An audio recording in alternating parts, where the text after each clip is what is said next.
The story of the Yemeni poet Abdullah al-Hadrid has gained wide fame, especially during the last century. The man, who was a talented poet famous for his poems, wanted to enter the world of fame through witchcraft, so he disappeared for 10 years, claiming that he spoke to strange beings and learned from them about what happened in previous times, and then collected all in a book that was supposed to be a historical book, but the large number of witchcraft in it caused the Vatican to prevent it. One of the first things to know about the mad wizard, Abdullah al-Hadrid, is the date of his birth, and the truth seems to have deliberately concealed. He did not mention the exact date of his birth, but it was said in the second half of the 19th century or the beginning of the 20th century. Besides, history reminds us of the birth of Abdullah al-Hadrid in Sana'a and his luxurious life, which he lived alone with his mother after his father died 10 years after his birth. At first, Abdullah loved poetry and became addicted to reading it and then writing it until he became known to him and was known as the first poet of Yemen at the time. But as the years passed and Abdullah al-Hadrid reached the age of 30, he was sadly mad at some point in his life, especially after he was over 30 years old. He began to think of many things, to say the least that he was crazy. He thought that understanding what happened in the past would make him expect what will happen in the future. Hence, Abdullah al-Hadrid thought of a way to know the past, and that thinking was the first thread that led him to madness, which would affect the whole of humanity. Later in the empty desert, Abdullah al-Hadrid traveled for 10 years, during which he claimed to have met creatures from the past and knew it well.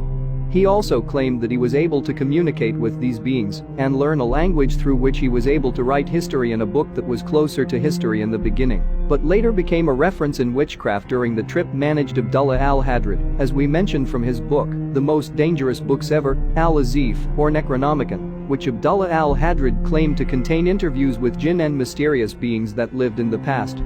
It also contained encounters with beings that are supposed to return and take possession of the planet, which represents its deprived right.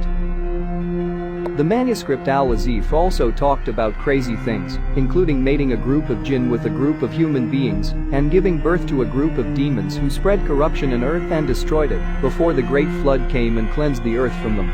The book also contains several other crazy stories that contributed to its spread in the world.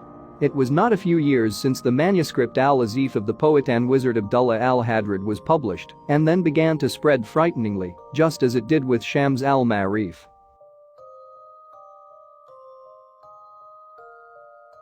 But the difference between the two books is that Shams al-Ma'arif was not hidden behind the historical character, but it was very clear in that it is a book of magic specialist, and this is not shared by the manuscript Al-Azif, which claimed to be a true historical book and was written by someone who was able to talk with creatures, did not talk with anyone else, as they have told him most of the mysterious mysteries of history. It is generally said, in spite of this large spread, but there is a place where the manuscript Al-Azif could not penetrate and stopped in front of a small country, although it is too large for Christians because of the sanctity of the Vatican. As soon as the manuscript approached the Vatican, the Pope ordered it to be confiscated and then banned and burned, until it eventually came to the prison of anyone who deals with this book, whether buying or selling. Although the teachings of the Christian religion do not incite it, this time it was dangerous for them after the banning of the Book of Abdullah al-Hadrid by the Vatican. Most religious sites began to ban the manuscript, and then it became a general ban by officials in most governments. Quite simply, the book was clamped down around the world until its existence became a disaster. In fact, the numbers of the scary manuscript began to decrease from one place to another until a certain period came, and the copies of the book were counted on the fingers. Then came the worst period, in which the manuscript of the existing Arabic manuscript disappeared, and there was only one copy written in English. No one knows exactly where they are, but one thing is certain. Many of those who have looked at this have confirmed that the copy exists with the British horror story writer Howard Phillips Lovecraft, who keeps it and intends to pass it on with his grandchildren.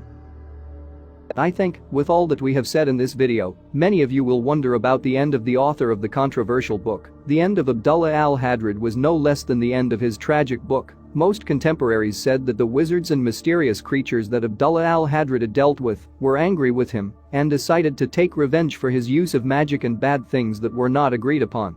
So he was killed evil in front of the eyes of the people in a public place, where a huge strange monster appeared and devoured him, and then disappeared suddenly, the same way he appeared to close the incident page of the crazy wizard Abdullah al-Hadrid forever. Here ends our story. Do not forget to subscribe to the channel Euphoria and activate the bell to be the first person to watch our videos. Thank you for watching. And see you on the next video.